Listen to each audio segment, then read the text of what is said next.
Salmo 115, 3.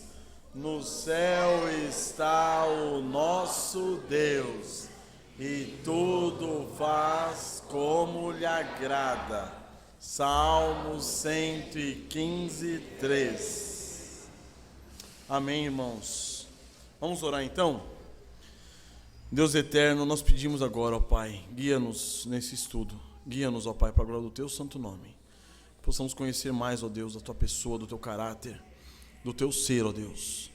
Ó Senhor, por meio da Tua palavra, revela-te a nós, ó Deus, para que possamos contemplar a grandeza da Tua majestade, da Tua pessoa, da Tua soberania, da Tua supremacia.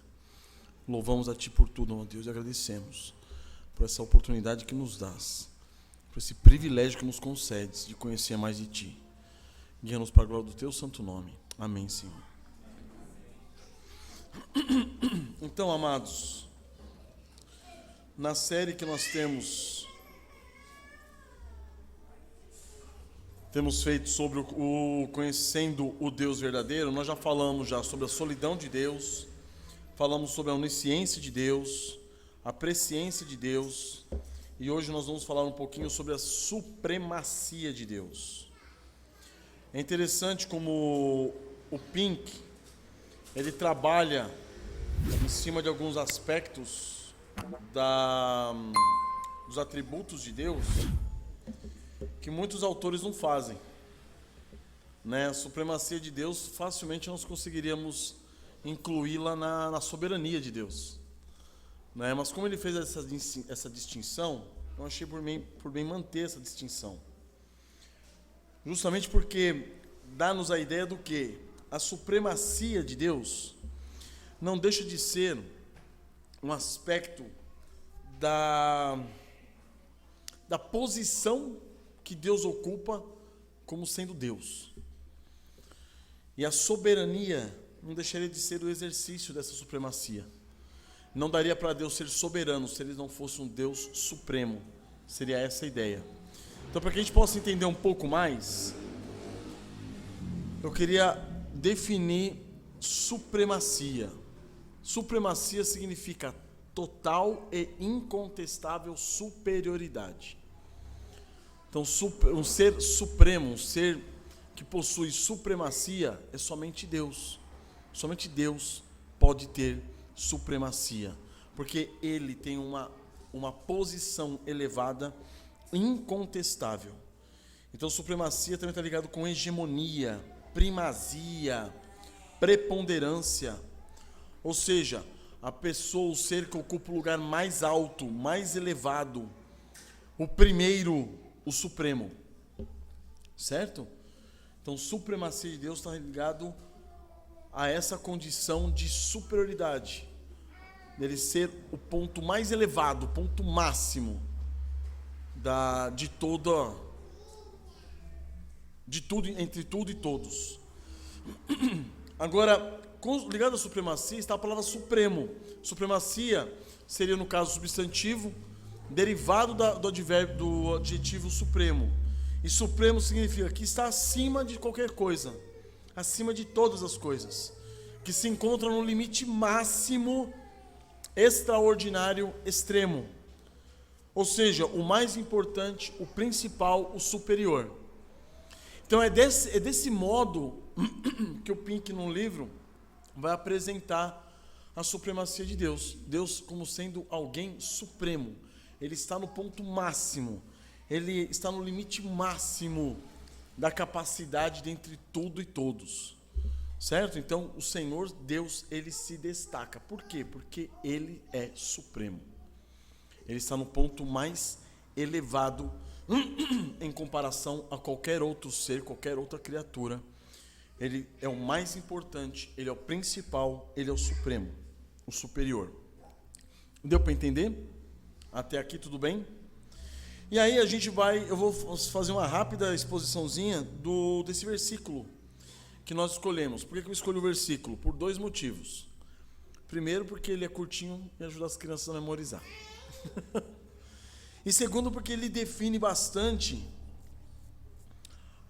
a condição que Deus ocupa, a posição que Deus ocupa e o exercício que Deus, né, a ação que Deus exerce. A posição que ele ocupa revela a supremacia dele, revela que ele é um ser supremo. A ação que ele exerce revela a soberania dele. A soberania dele, então, está no quê? Na posição de ser, na condição de ser supremo. Tudo que ele age, tudo que ele faz é em soberania. Na soberania nós vamos deixar para estudar no próximo estudo. Hoje, eu queria me ater mais no primeiro ponto. No céu está o nosso Deus. O que significa isso? No céu está o nosso Deus. O céu, irmãos, é o local de habitação de Deus. Ou seja, o céu já é o lugar de habitação mais elevado dentre todos. E Deus está lá, habitando lá. Lá está o nosso Deus. Então a supremacia de Deus diz respeito à posição máxima que ele ocupa diante de qualquer criatura. Certo? Diante de qualquer ser. Ele ocupa essa posição máxima. Ninguém concorre com ele. É isso que é importante nós entendermos. Não há concorrência com Deus. Ele está numa posição incomparável. Certo? E tudo ele faz como lhe agrada. Essa é a posição suprema de Deus, de poder agir em soberania. Conforme agrada a ele, ele faz, porque ele ocupa essa posição já máxima. Nenhuma outra vontade concorre com a dele. Então isso é bom, é importante nós entendermos, porque isso é fundamento para vários outros atributos de Deus, certo? Então quando a gente fala que Deus é soberano, a vontade dele está acima de todas. Mas por quê? Porque ele é supremo. O ser dele ocupa uma posição acima de todos. Então as ações desse ser supremo também são ações incomparáveis. Se você tem um ser incomparável, todas as ações desse ser, todos os pensamentos desse ser, todas as emoções desse ser, tudo que compete a esse ser, também é incomparável, também é superior, também está numa posição máxima. Então eu queria citar um trechinho da nossa confissão, capítulo 2, parágrafo 1. Quem está com a confissão aí pode abrir, que vai falar sobre a Santíssima Trindade. Eu queria pegar o pedacinho do parágrafo 1 para nós entendermos essa posição que Deus ocupa. O nosso Deus é somente um Deus vivo e verdadeiro, cuja essência é em si, em e de si mesmo, infinito em seu ser e perfeição, cuja essência não pode ser compreendida por qualquer outro, senão por ele mesmo. Então, a posição de Deus é tão elevada, tão suprema, que ninguém pode compreendê-lo a não ser ele mesmo. Nós podemos arranhar um pouquinho do que ele se fez revelar para nós, por meio das Sagradas Escrituras. Ele é um espírito puríssimo, invisível, sem corpo, partes ou paixões. A quem somente pertence a imoralidade, que habita na luz que nenhum homem pode acessar. Olha só, ele habita em luz inacessível, ninguém pode acessar. Então nós entendemos que ele é o quê? Ele está numa posição extremamente elevada, ninguém pode alcançá-lo, ninguém pode se aproximar dele. Ele é imutável, imenso, eterno, incompreensível, onipotente, em tudo infinito, santíssimo, sapientíssimo, completamente livre e absoluto, operando todas as coisas segundo o conselho da sua vontade, imutável e justíssima, para a sua própria glória. Esse é o Deus que nós cremos, esse é o Deus da palavra, da Bíblia, certo? Essa é a posição que ele ocupa, é um Deus incompreensível, um Deus inacessível. Nós só podemos compreender dele e acessá-lo por meio do que ele quis se revelar a nós. Caso contrário, não teríamos como fazer isso. Para falar um pouquinho mais da supremacia de Deus, eu queria abrir com vocês trechos bíblicos, para a gente falar sobre algumas passagens bíblicas. Acho que não teria melhor modo de falar sobre a supremacia de Deus, a não ser dessa forma. A incompreensibilidade de Deus é um atributo de Deus, né? E é interessante que uma vez, quando eu fui discutir, né, com as testemunhas de Jeová, a gente vê que eles fazem de tudo ao extremo para poder Deus ser compreensivo nos mínimos detalhes. E então, eles procuram definir quem Deus é. Procuram definir quem Deus é, e acaba que o Deus se torna um homem, o Deus para eles. Porque eles definem Deus como sentimentos humanos. Muitas vezes fala que quando Deus se arrependeu, fala assim, não, ele se arrependeu realmente. Ou seja, o Deus que se arrepende é um Deus mutável, porque então é muito estranho quando a gente tenta compreender Deus em todos os aspectos, assim, né? Então o próprio atributo de Deus em que Paulo ele vê e louva ali em Romanos 11, né? Isso. Ele fala da incompreensibilidade de Deus, né? Como o Deus pode ser tão gigante, e por ele ser gigante, né, infinito, a gente não consegue compreender ele. Amém. É justamente por ele ser supremo, inatingível, que ele é incompreensível. É exatamente isso, Caicão. E é por isso que Paulo fala, né, como você citou aí, ó profundidade da riqueza, tanto da sabedoria como do conhecimento de Deus. Quão insondáveis são os seus juízos e quão inescrutáveis os seus caminhos. Nós vamos ver isso um pouquinho mais à frente também depois. Quem, pois, conheceu a mente do Senhor, ou quem foi seu conselheiro, ou quem primeiro deu a ele para que ele venha a ser restituído? Porque dele e por meio dele, para ele são todas as coisas, a ele pois a glória eternamente. Amém.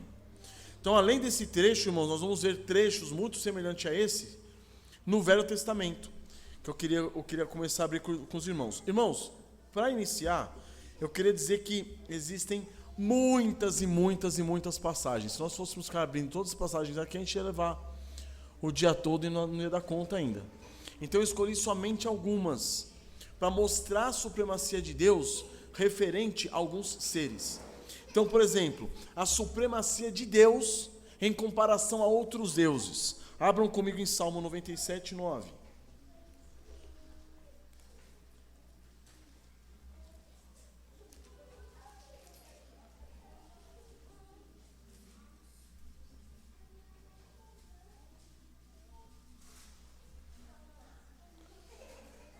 Salmo 97, 9, é o que ele diz: pois tu, Senhor, és o Altíssimo sobre toda a terra. Então, quando os escritores da palavra do Senhor, da Bíblia, usavam a palavra Altíssimo, é a ideia do quê? De ser supremo. Ele está numa posição mais elevada de todos, entre todos os seres. Esse é o Deus Altíssimo. Ele é altíssimo sobre toda a terra. Tu és sobremodo elevado acima de todos os deuses. Então, em comparação com qualquer Deus que o homem crie, o Senhor Deus, ele é mais elevado acima de todos os deuses. Porque todos os deuses que a gente possa criar, eles não passam além da nossa imagem e da nossa semelhança. Não é possível você criar algo além disso. Um ser que vá além de nós, além das nossas possibilidades, certo? O nosso Deus, ele está acima de tudo e todos. A grandiosidade, o ser elevado, a posição que ele ocupa é tão alta, que ela é inatingível. Nós não conseguimos compreender, como disse o Kaique.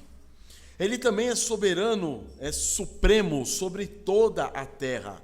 Aqui mesmo em Salmos, vamos para o Salmo 83, 18.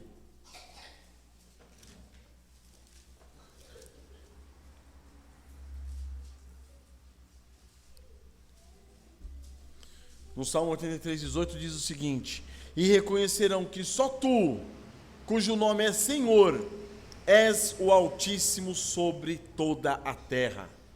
Então tudo o que há na terra, Deus é supremo, Deus é altíssimo.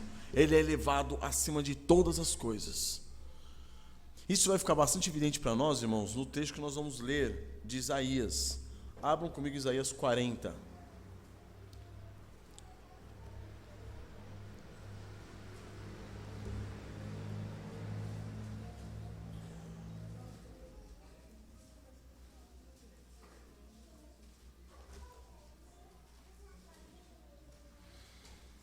Isaías 40, verso 12.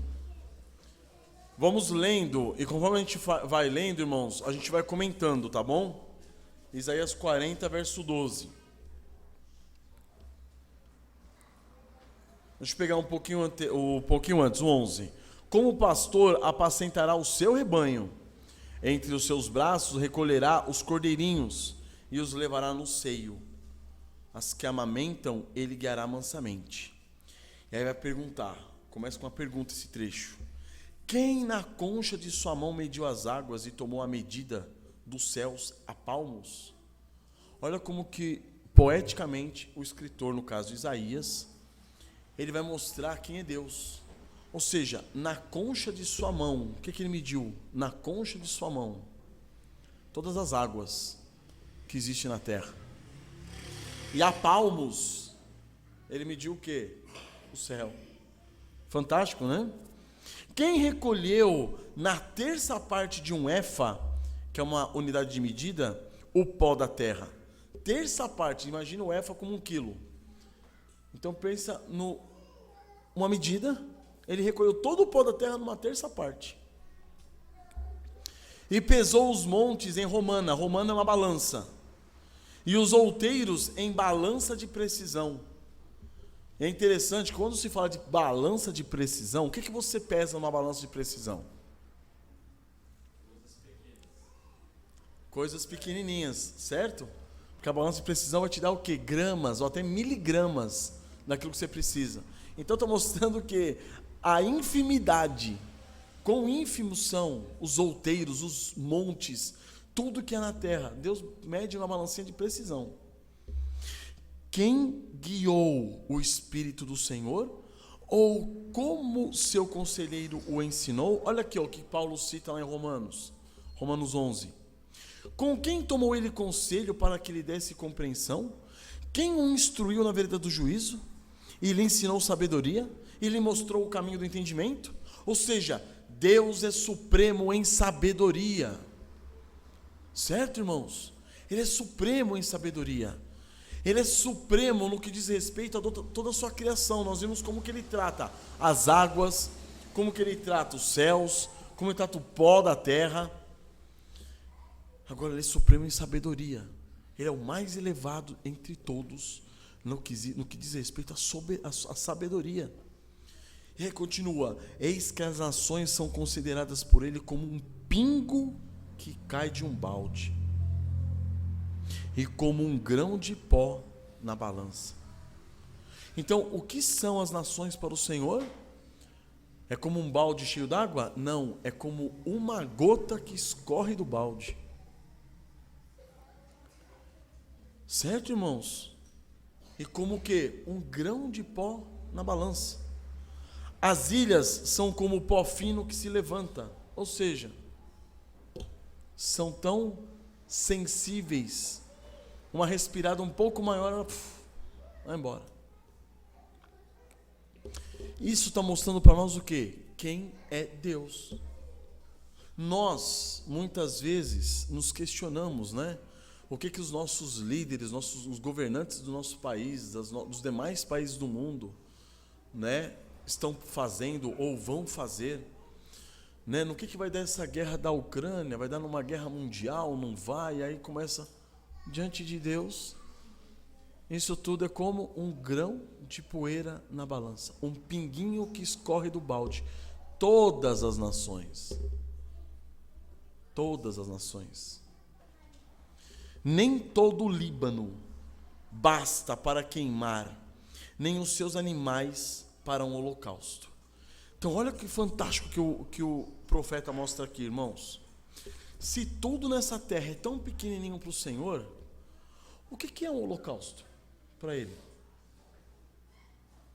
Todas as madeiras do Líbano, ou se você pegasse todos os animais da terra e oferecesse a Ele em sacrifício, o que seria isso?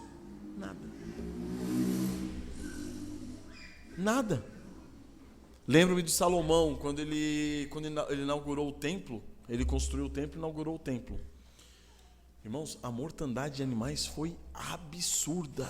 Eu não lembro ao certo quantas mil ovelhas, quantos mil bezerros.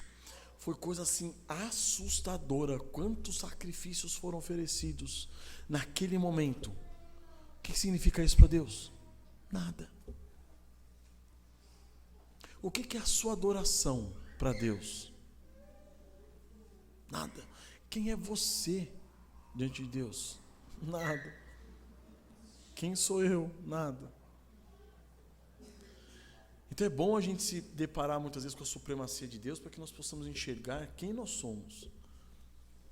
Enxergar que Deus se relaciona assim conosco, mas por pura graça e misericórdia. Nós vamos ver um pouquinho mais à frente. Por que ele ia querer se relacionar com micro-organismos que estão correndo dentro de uma gota que cai de um balde? Para quê?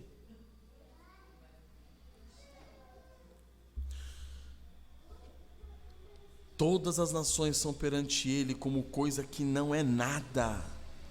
Ele as considera menos do que nada, como um vácuo.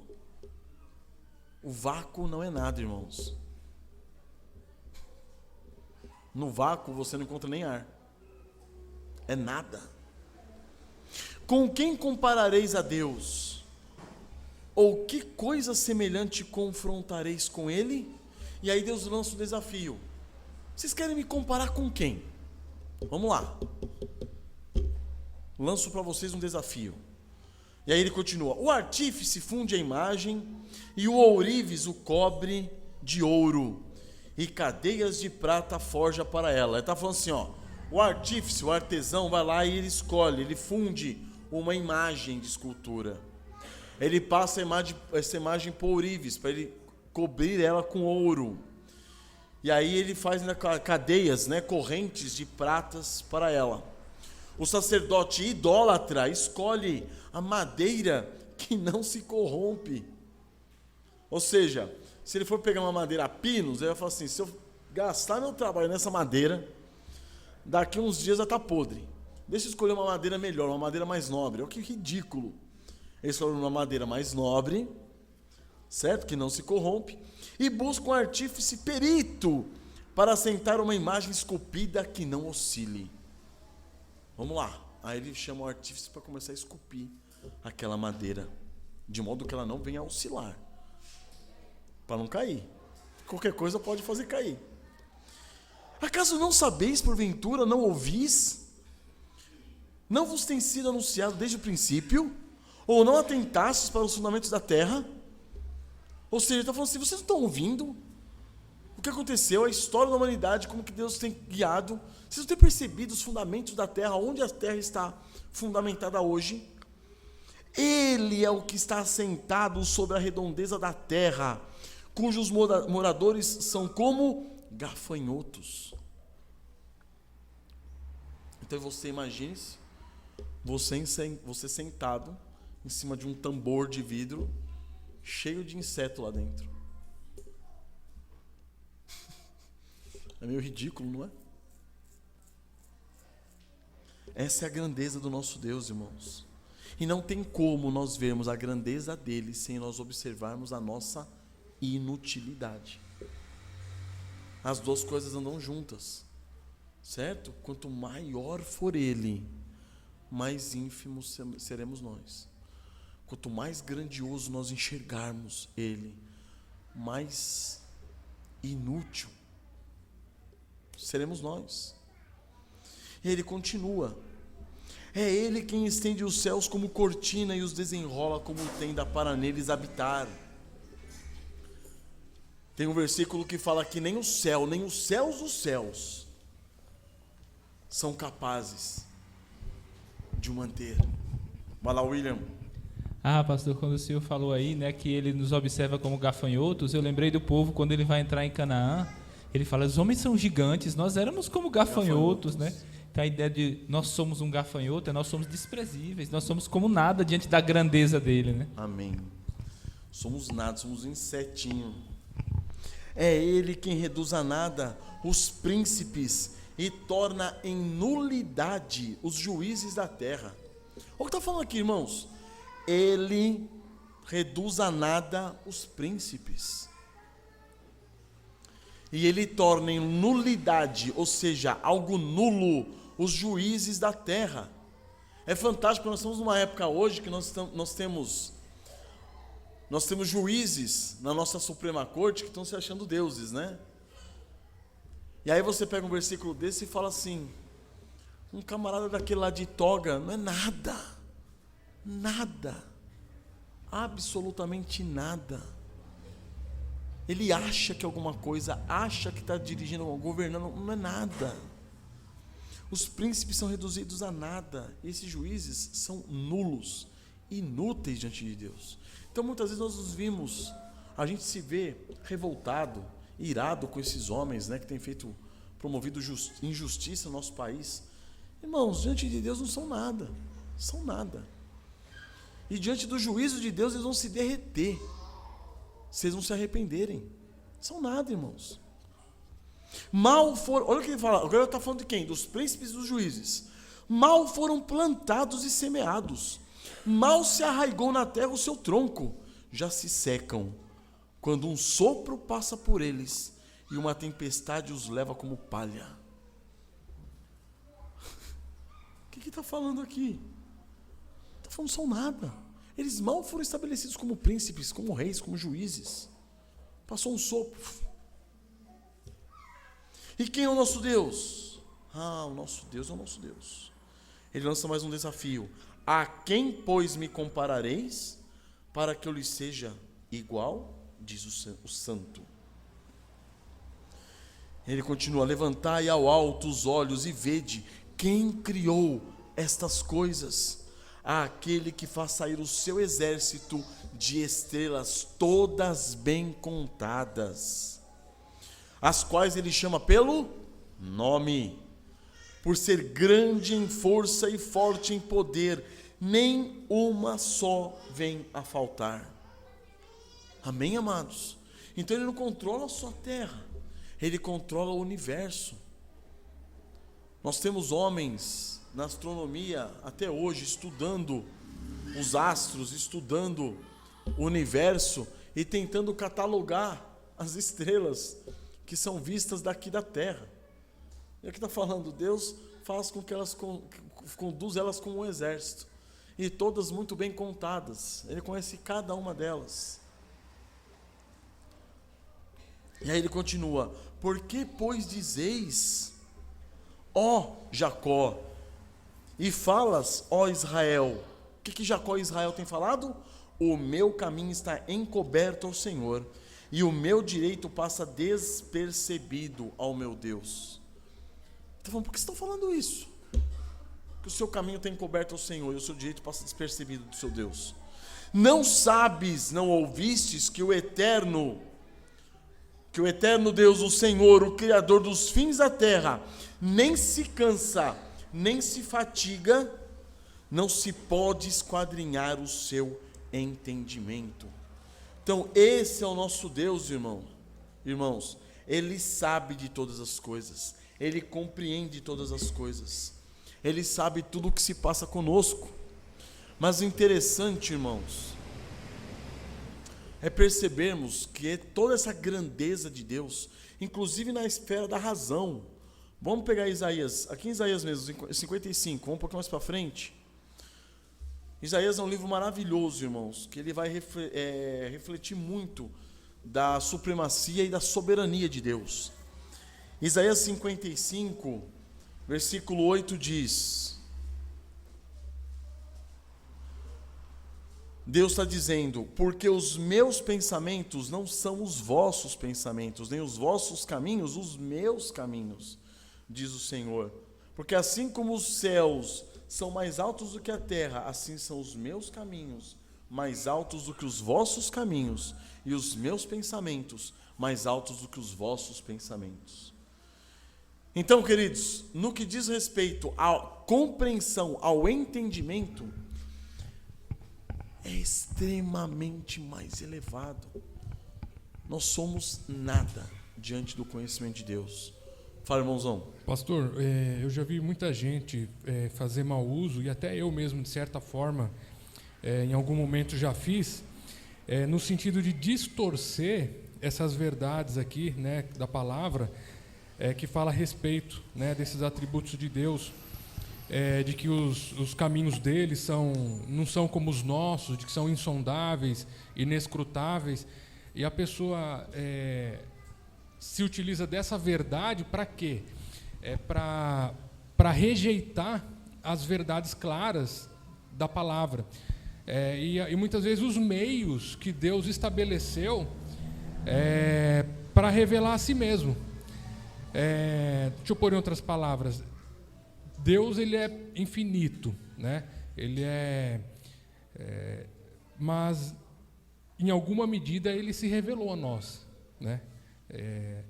Então, o que eu vejo assim, a pessoa usa esses atributos como desculpa para defender uma ignorância e incorrer até mesmo em um misticismo. A pessoa rejeita aquele conhecimento que você está apresentando de Deus, que ele estabeleceu pela sua própria palavra, e incorre no quê? Num misticismo, em algo subjetivo, sustentado por essas verdades, do que ele é infinito, que ele é supremo, soberano. Sim. Acontece quando você quer dizer que algumas pessoas se utilizam desses atributos para arrumarem desculpas no caso.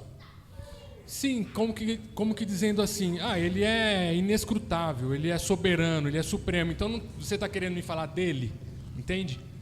Entendi. Por que você vai querer estudá-lo, conhecê-lo, para perder tempo com isso, sendo que você não vai conseguir? Sim. Certo. Mas é aquilo que a gente comentou no começo. Ele é realmente supremo, ele é realmente incompreensível, inatingível, mas dentro da sua palavra, dentro daquilo que ele quis se revelar, nós temos a obrigação de buscar a conhecê-lo.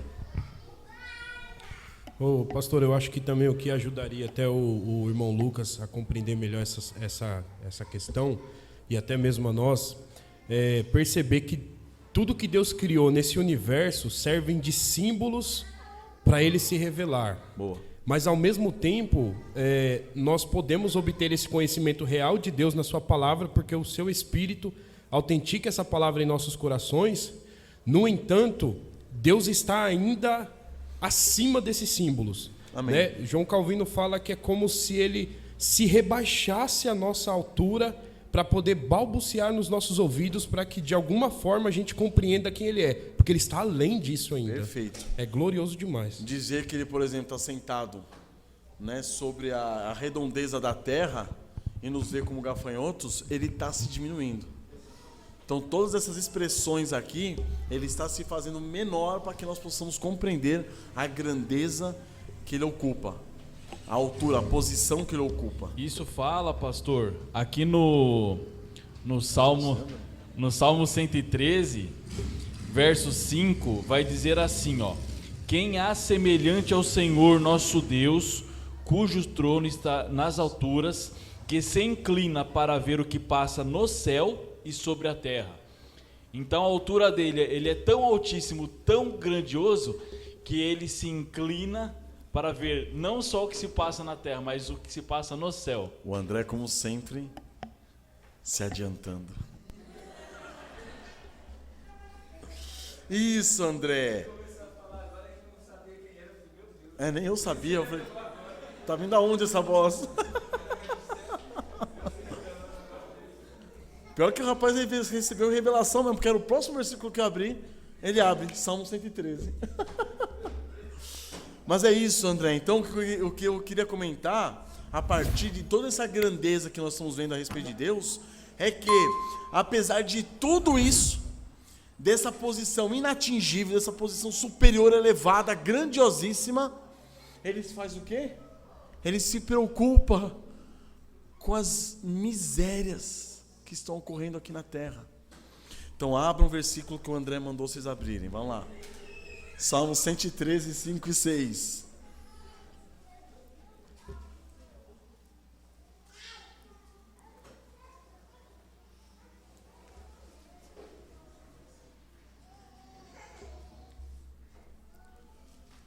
Salmo 113, versos 5 e 6. Quem há semelhante ao Senhor nosso Deus, cujo trono está nas alturas? Lembram que Ele é o Altíssimo? Onde está o trono dele? Nas alturas. Que se inclina para ver o que se passa no céu e sobre a terra. Então olha só, Ele se rebaixa para ver o que está acontecendo aqui entre nós. E é também uma expressão poética, porque Ele, sendo Deus, que sabe de todas as coisas, onisciente, onipresente, né? Ele não precisa se inclinar, mas o que está se mostrando é o que? Ele deixa a posição suprema dele, com todas as preocupações supremas dele, para ver a nossa preocupação, para ver o que se está passando aqui na terra. Isso é fantástico. Vamos um pouquinho mais para frente no Salmo 138, 6. Porque nós vamos ver um Deus supremo que se relaciona, apesar dele habitar numa posição suprema nas alturas, ele se relaciona com os homens.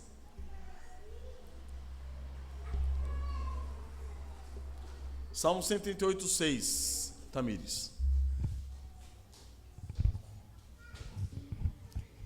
É maravilhoso, né? E é fantástico que ele se inclina para ver o que se passa no céu também, né? Ou seja, ele está acima do céu. Isso. É e ele se fantástico, inclina, né, né, para ver o que está acontecendo no céu e na terra. Ou seja, ele está num Muito lugar bom. totalmente exclusivo e único, né?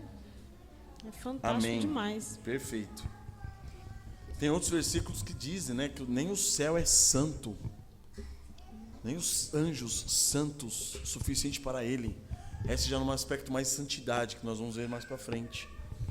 Mas no aspecto de ser um ser supremo, nada se compara a ele. Tudo está debaixo do seu senhorio. Então Salmo 138, 6 diz o seguinte: o Senhor é excelso. Excelso é uma palavra sinônima a supremo. Contudo, atenta para os humildes. Então olha só, a condição do Senhor é uma condição de superioridade acima de tudo e de todos, mas ele presta atenção nos humildes. E os soberbos, ele os conhece de longe. Olha isso, irmãos. E agora nós vamos entrar num aspecto do relacionamento desse Deus supremo com o ser humano. Com quem que esse Deus supremo se relaciona? Com quem? Com o? Vamos, gente. Isso. Com os humildes. Os soberbos, ele os conhece de longe. Olha só o que acontece aqui. Por que que a soberba é uma afronta tão grande a Deus?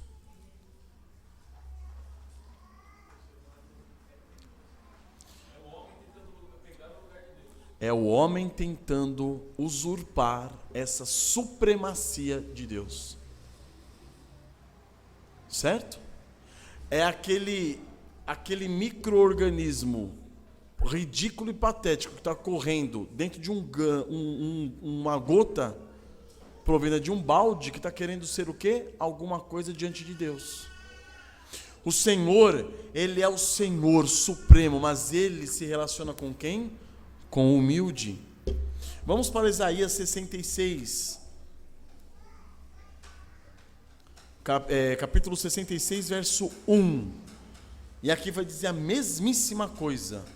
Isaías 66 é o último capítulo de Isaías, versículo 1. Olha só que interessante. Assim diz o Senhor: o céu é o meu trono e a terra o estrado dos meus pés. Agora imagina Deus assentado nos céus com os pés sobre a terra. Que casa me edificareis vós? Que casa? E qual é o lugar do meu repouso? Porque a minha mão fez todas essas coisas, e todas vieram a existir, diz o Senhor. Mas o homem para quem olharei é este, dois pontos: o aflito e abatido de espírito, e que treme da minha palavra. Com quem que esse Deus supremo, excelso, extremo, ele se relaciona com o aflito e abatido de espírito.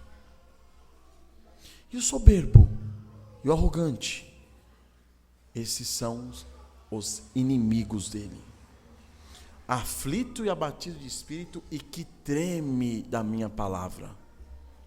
Irmãos, sabe quando que a nossa humildade e a nossa aflição, a nossa contrição vai ficar evidente? Quando nós tremermos diante da palavra do Senhor. Enquanto nós estivermos tratando a palavra do Senhor com desdém, a palavra do Senhor ordena isso. Mas será que é preciso fazer isso? Essa é a atitude de quem? Do soberbo e do arrogante. Porque imagina o Deus supremo falar, faça isso, e você falar assim, será? Será que é bom fazer isso mesmo? Será que eu deveria fazer? Esse é o arrogante, esse é o soberbo. Estão percebendo? Como é simples. Quando Jesus fala, pelos seus frutos os conhecereis, como que você conhece o soberbo e arrogante? O soberbo e arrogante é aquele que não se sujeita à palavra do Senhor. Só. Ele não é soberbo e arrogante porque um dia ele chegou e falou assim, ó, você viu o carro que eu comprei? Você viu a minha casa? Não, é patético, irmãos. Não estou dando ouvido às palavras do Senhor. Eu sou arrogante. Eu sou soberbo. Agora, se eu dou ouvido às palavras do Senhor, eu descubro quem sou eu. Quem? O miserável pecador. E aí o fruto desse conhecimento, dessa submissão é o quê? Humilhação, contrição, quebrantamento. É com esse que o Senhor supremo, grandioso, excelso, se relaciona. E vamos ver o versículo, Isaías 57 também, volta um pouquinho. O William quer falar. Eu vejo isso aqui também muito claramente lá no Éden, né, com Adão e Eva. Deus diz, não faça isso. E aí começa a questionar, primeiro já não lembra muito bem o que foi falado, começa a questionar, e aí daqui a pouco nega abertamente. E vai e faz. Então eu penso que aí, nesse caso, a soberba consiste em você desprezar a palavra de Deus, porque você valoriza a sua. A sua palavra vale mais do que Deus. Aí você fala assim, olha irmão, isso aqui a Bíblia diz. Não, mas eu acho. Pronto. Não, mas é que tem outra interpretação, e a interpretação é sua. Na verdade, você quer dizer o que você acha. Então, não existe maior soberba do que essa mesmo, de que você rejeitar a palavra de Deus e colocar a sua palavra como a palavra de Deus, ou qualquer outra palavra como a palavra de Deus. Amém. Exatamente isso. E aí o último versículo com respeito a esse relacionamento de Deus com o homem é aqui Isaías 57, versículo 15, que eu já falei para vocês que vocês têm que memorizar esse versículo. Nós temos que memorizar esse versículo. Esse versículo ele é fantástico. Isaías 57, 15. Porque assim diz o alto, o sublime, que habita a eternidade. Quem é o Senhor? O alto. Quem é Ele? O sublime. Onde Ele habita? A eternidade, irmãos. É interessante que Ele coloca o tempo como uma espécie de espaço. Não é isso? Nós temos o tempo e o espaço. Se você vai habitar no espaço, você não vai habitar no tempo. Quem vai habitar no tempo? Não tem como habitar no tempo. Deus habita no tempo. É o alto sublime que habita também, que habita a eternidade, o qual tem o nome de santo. Olha quantos atributos de Deus tem aqui. Ele é o alto, Ele é o sublime, Ele é eterno, Ele é santo. Mas além da eternidade, de tão grande que Ele tem que habitar o tempo porque o espaço não consegue contê-lo, ele habita também aonde? Ele diz: habito no alto e santo lugar, mas habito também com o contrito e abatido de espírito, para vivificar o espírito dos abatidos e vivificar o coração dos contritos. Habito no alto e santo lugar, mas habito também com quem? Com o contrito e abatido de espírito, para vivificar o espírito dos abatidos e vivificar o coração dos contritos. Com quem que ele habita, irmãos? Conosco. Se você é um contrito e abatido de espírito, se você é um quebrantado e humilhado diante da presença do Senhor, ele habita com você. Com soberbos ele conhece de longe. Não é grandioso demais, irmãos? É fantástico. Só que eu cheguei na metade do que eu fiz. Eu ia falar um pouquinho sobre a supremacia de Cristo. Eu ia pegar trechos agora. Irmão, se a gente for falar sobre a supremacia de Deus e outros versículos, são muitos versículos mesmo.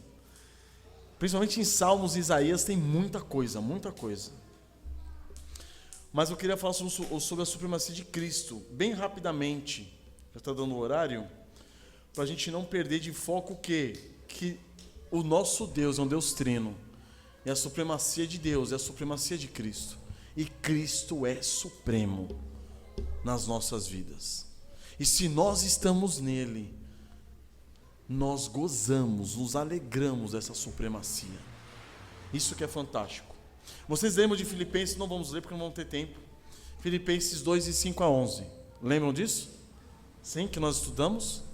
Quem é o Senhor? Quem é Cristo Jesus? Ele fala lá, Paulo, tem em vós o mesmo sentimento que houve também em Cristo Jesus. O quê? Que ele sendo Deus, ele se fez o quê? Servo, se esvaziou, assumindo a forma de servo, semelhança de homem, reconhecido como figura humana, ele fez o quê? Se humilhou, tornando-se obediente até a morte, morte de cruz. Pelo que também Deus o exaltou. E aí entra a supremacia de Cristo. Ele se humilha e Deus o exalta. Qual é a nossa relação com isso? Nós somos chamados no cristianismo a nos humilhar. E na glorificação seremos o quê? Exaltados. Nós nos humilhamos, Deus nos exaltará em Cristo Jesus. É grandioso demais. Então nós faremos parte dessa supremacia. Não é impressionante? Nós faremos parte dessa supremacia de Cristo. Deus o exaltou sobremaneira, ele deu um nome que está acima de todo o nome. O que significa isso? Supremacia. Para que o nome do Senhor Jesus se dobre o quê? Todo joelho no céu, na terra e debaixo da terra. E toda língua confessa que o Jesus Cristo é o quê? Senhor, para a glória de Deus Pai. Essa é a grandeza de Cristo.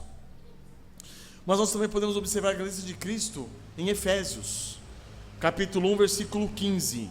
Anotem aí para vocês estudarem melhor depois. Efésios 1, 15 e 23. Aqui, Paulo está dizendo o seguinte para os Efésios: por isso também eu, tendo ouvido a fé que há entre vós o Senhor Jesus e o amor para com todos os santos, não cesso de dar graças por vós, fazendo menção de vós em minhas orações, para que o Deus de nosso Senhor Jesus Cristo, o Pai da glória, vos conceda espírito de sabedoria e de revelação no pleno conhecimento de Cristo, iluminados os olhos do vosso coração, para saberdes qual a esperança do seu chamamento, qual a riqueza da glória da sua herança nos santos, e qual a suprema grandeza do seu poder, para com os que cremos, segundo a eficácia da força do seu poder. O Silvano. Então está falando aqui da grandeza do poder de Deus e da eficácia desse grande poder de Deus no quê? Na salvação. A salvação, nós experimentamos a supremacia de Cristo na salvação. Se tratando de humilhação, né, por parte de Cristo, a matemática é bem lógica, né? Ninguém que se humilha nessa terra, sendo servo, jamais chegará aos pés de Cristo em humilhação, porque ninguém vai ser exaltado mais que ele. E os exaltados são os humilhados são exaltados. Ninguém vai se humilhar igual a ele, porque ninguém será exaltado igual a ele. Amém. Amém, Silvanão. E aí ele continua, olha só, a suprema grandeza do seu poder para com os que cremos segundo a eficácia da força do seu poder, o qual exerceu ele em Cristo. Então todo esse poder de Deus foi exercido em Cristo. Para quê? Ressuscitando dentre os mortos, fazendo-o assentar à sua direita nos lugares celestiais, acima de todo principado, potestade, poder e domínio, e de todo nome que se possa referir, não só no presente século, mas também no vindouro. E pôs todas as coisas debaixo dos pés, e para ser ele cabeça sobre todas as coisas o deu à igreja, a qual é o seu corpo, a plenitude daquele que tudo enche, que a tudo enche em todas as coisas. Olha a grandeza disso, irmãos. Deus o exaltou sobremaneira, e lhe deu um nome acima de todo nome, só que ele deu Cristo à igreja. E nós participamos dessa supremacia, sendo o corpo de Cristo, sendo a sua igreja. Não é incrível isso? Abram comigo também em Colossenses 1,15. Vamos ler Colossenses 1,15. Enquanto vocês vão procurando, já vou lendo. Este é a imagem do Deus invisível. Este quem? O Senhor Jesus Cristo, o primogênito de toda a criação. Pois nele foram criadas todas as coisas no céu e sobre a terra, as visíveis e as invisíveis, sejam tronos, sejam soberanias, quer principados, quer potestades. Tudo foi criado por meio dele e para ele. Olha a supremacia de Cristo. Tudo foi criado por ele. Tudo foi criado para ele. Ele é antes de todas as coisas, nele tudo subsiste. A palavra subsistir, irmãos, é você depender dele, toda a existência depende. Imaginemos que pudesse haver a ocasião de Cristo hoje se desfazer, morrer, acabou. Tudo morre e acaba com ele. Nele tudo subsiste. Toda a existência depende dele.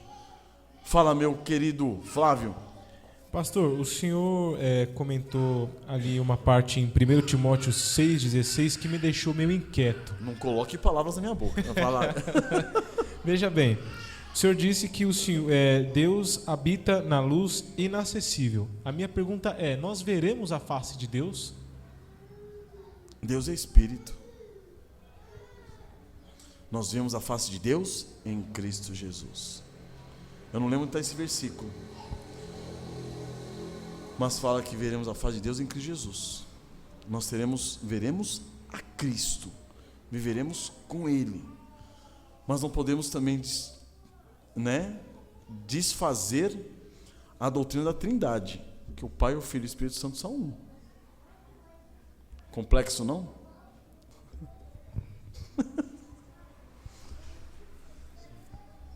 É que eu encontrei aqui em Apocalipse também. Fala.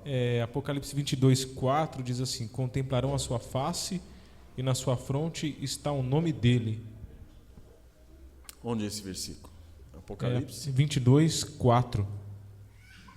Será que eu peguei fora de contexto? Deixa eu ver, vamos ver lá.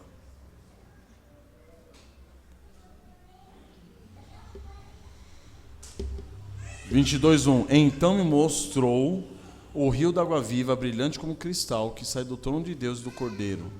No meio da sua praça, de uma e outra margem, está a árvore da vida, que produz 12 frutos, dando o seu fruto de mês em mês, e as folhas da árvore são para a cura dos povos. Nunca mais haverá qualquer maldição. Nela estará o trono de Deus e do Cordeiro. Os seus servos o servirão. Contemplarão a sua face, e na sua fronte está o nome dele. Aqui eu queria entender que está na face do Cordeiro, não é isso?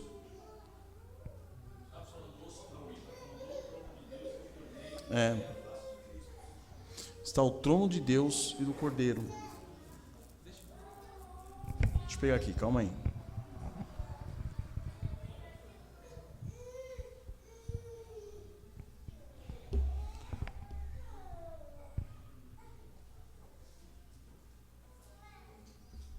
Não está falando nem de Deus aqui, o irmãozão. Está falando do trono de Deus e do Cordeiro. Nele estará o trono de Deus e o Cordeiro.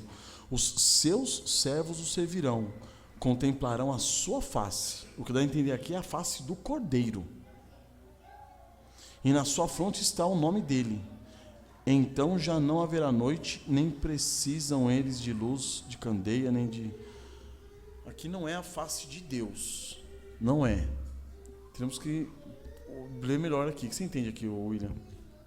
Eu acho que a chave para nós entendermos é aquele versículo que o senhor citou mesmo há pouco, que está lá em 2 Coríntios 4, 6. Isso. Que diz, né? Porque Deus, que disse que das trevas resplandece a luz, Ele é que resplandeceu em nossos corações para a iluminação do conhecimento da glória de Deus na face de Jesus Cristo. Então Perfeito. a gente, de todas as pessoas da Trindade, o Pai, o Filho e o Espírito Santo, somente a segunda pessoa é que encarnou. Então, por isso, depois que ele encarnou, agora ele se torna visível. Isso. Nós podemos ver a Deus em Cristo, como lá em João 10, Filipe diz, mostra-nos o Pai o que nos basta. Ele fala, mas como? Você viu a mim, meu Pai, porque você vê o Pai na minha face. Perfeito. E também essa questão do trono, lá em Isaías, vai dizer, Isaías 6, que Isaías viu Jeová. Aí lá em João 12, vai falar que Isaías viu Jesus. E lá em Atos vai dizer que Isaías viu o Espírito Santo, que foi o Espírito Santo que falou a ele. Então nós vemos a Deus na face de Cristo. Eu entendo que quando fala aí do trono de Deus e do Cordeiro, é Cristo sentado lá e nós vemos a Cristo e Amém. vemos a Deus e vemos o Espírito na face de Cristo. Então tem um personagem só sentado no trono, que é Cristo. E quando fala que ele está sentado à destra de Deus, é o relacionamento da Trindade, o Pai e o Filho. Mas não que exista um trono onde Deus está sentado e o Filho está do lado dele. Exatamente, e até as testemunhas de Jeová vão usar isso aí para dizer que é como se Jesus fosse um Deus menor, é um subdeus. Isso. E Não, é uma figura só, né? A gente está vendo a Deus sempre na face de Cristo. Acho que esse versículo de Coríntios é aqui da base, né? É o fundamental. E aí, olha só, nós continuamos aqui, onde eu parei. Nele tudo subsiste, ele é o cabeça do corpo da igreja, tal. Ele é o princípio primogênito entre os mortos, para em todas as coisas ter a primazia, porque aprove a Deus que nele residisse toda a plenitude. Isso está em Colossenses 1, de 15 a 20. Agora, Colossenses 2, de 8 a 10, diz o seguinte, ó.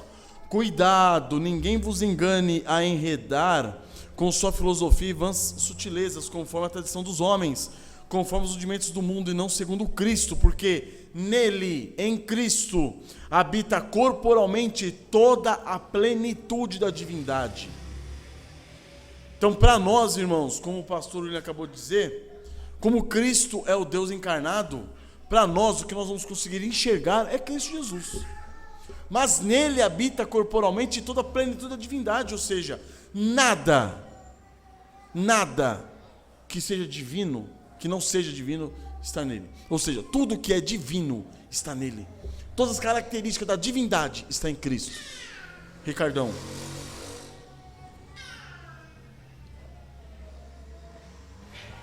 Rapidinho, irmãos, só para complementar a resposta do pastor William, do pastor Josué, para o irmão Flávio, quando a gente olha aqui em João, o Evangelho de João, capítulo 1, o versículo de número 18, vejam como esse versículo é enfático. Ele diz assim, ó: Deus nunca foi visto por alguém. Amém. O Filho unigênito que está no seio do Pai, esse o revelou. Então nós percebemos aqui, João, ele está escrevendo principalmente para judeus também. Então todas aquelas teofanias, João está dizendo assim, ó, Deus sempre foi visto só através de Cristo. Até no Antigo Testamento, nas teofanias, sempre Cristo que revelou o Pai, e assim continuará sendo, né? Amém. Perfeito. E aí, olha só, e aí ele continua, também nele estáis aperfeiçoados, ele é o cabeça de todo o principado e potestade. Então, amados, a supremacia de Cristo nós vemos Deus exaltando o Filho e colocando numa posição elevada. Só que é engraçado, porque ao mesmo tempo que Deus é um, Deus Pai, Deus Filho e Deus Espírito, essa supremacia de Cristo, ela é feita na sujeição de Deus. A gente vai ver isso em 1 Coríntios 15. Pega lá, 1 Coríntios 15, 23.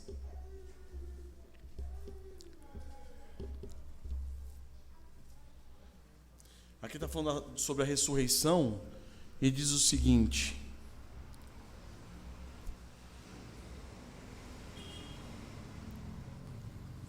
Primeira Coríntios 15, verso 20, deixa eu ver se eu vou pegar o 23.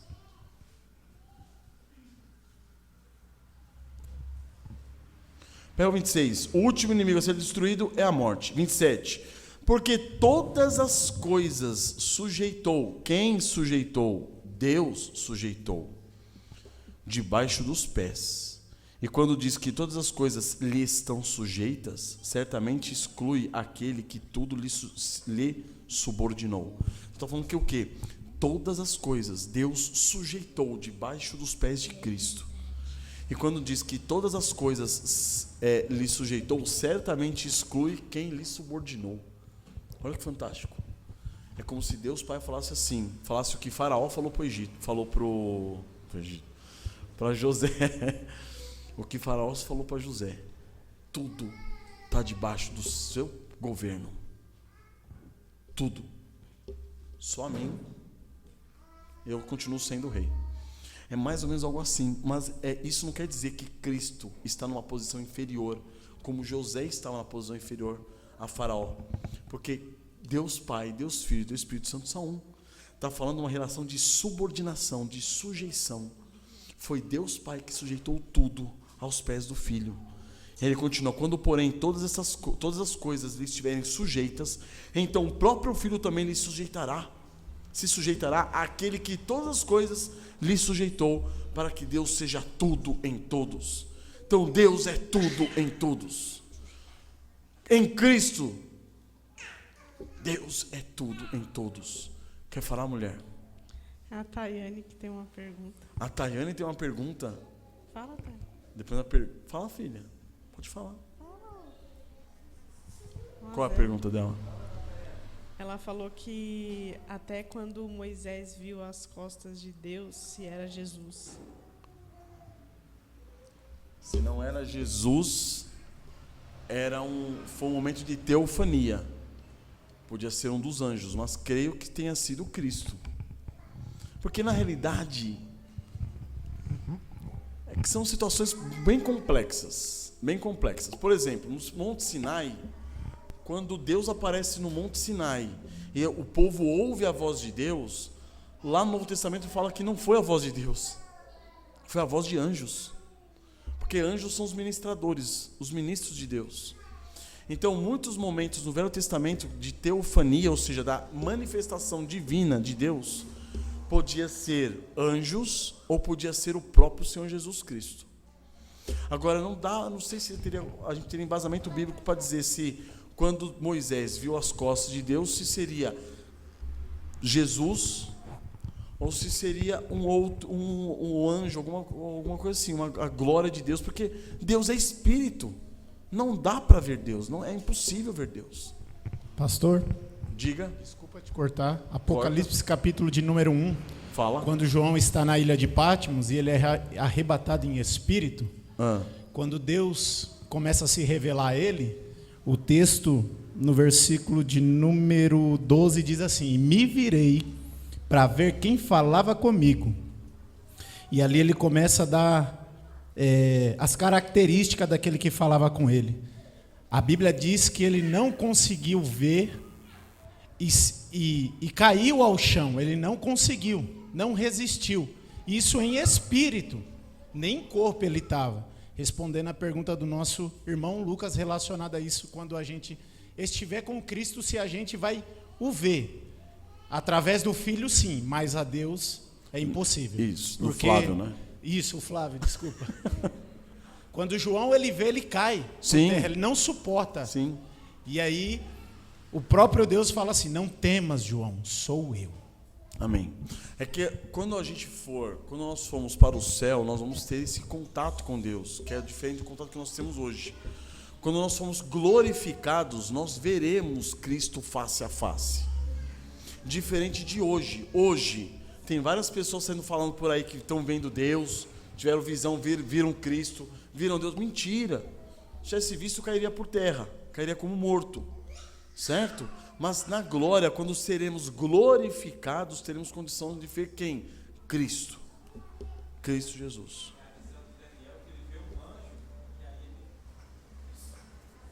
Isso, a visão de Daniel. Tem aquela visão de Daniel, que ele vê o anjo Gabriel, e aí ele descreve a reação dele, que ele não restou força no corpo dele, e ele ficou completamente quase como João aqui, né? Viu um anjo. Viu um anjo e ficou morto. Então quase. as pessoas ficam vendo Deus aí, se alegra, bate palma, pula e canta. Não... Abraça. É um sinal claro de que não é uma visão falsa. Isso.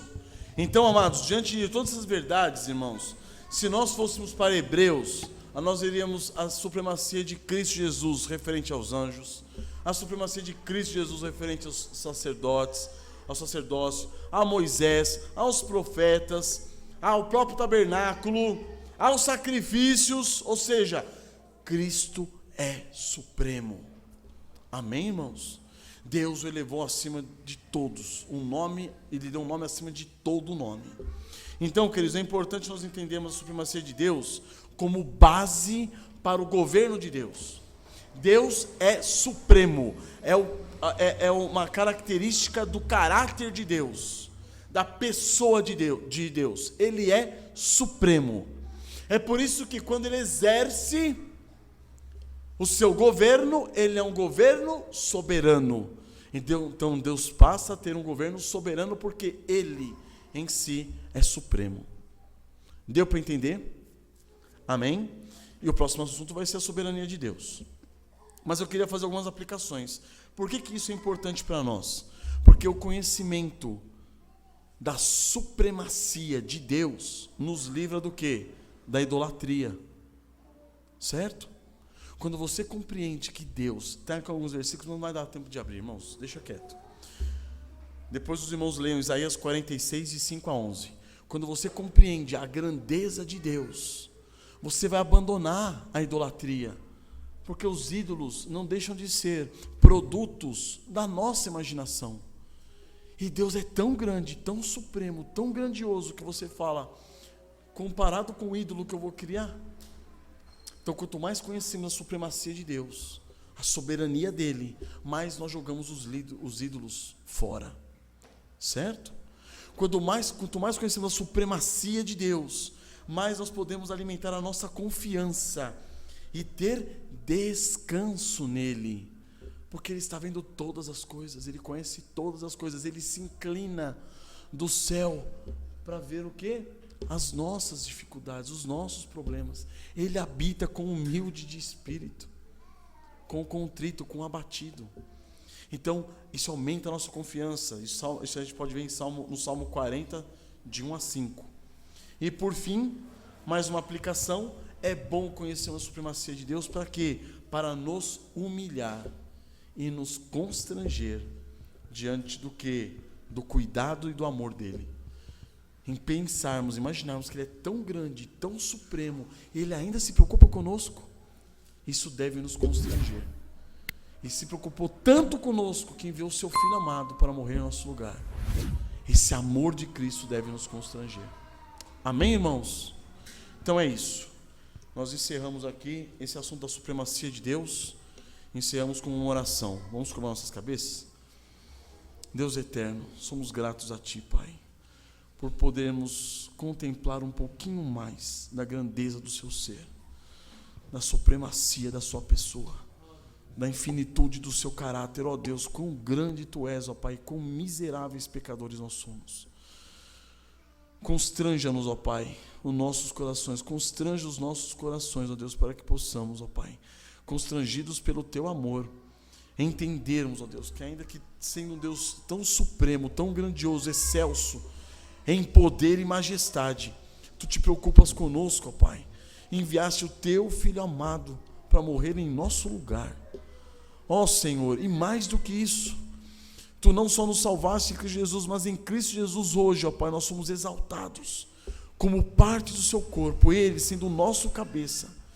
E o que nos aguarda, Pai, é uma glorificação por toda a eternidade aos pés de nosso Salvador. Nós louvamos a Ti, ó Pai, por tão grandes riquezas. Fortalece o nosso coração, fortalece a nossa fé, para que possamos nos gloriar, nos alegrar nessas verdades excelsas, Pai. Eu te peço em nome do Senhor Jesus. Amém, Senhor. Amém, irmãos.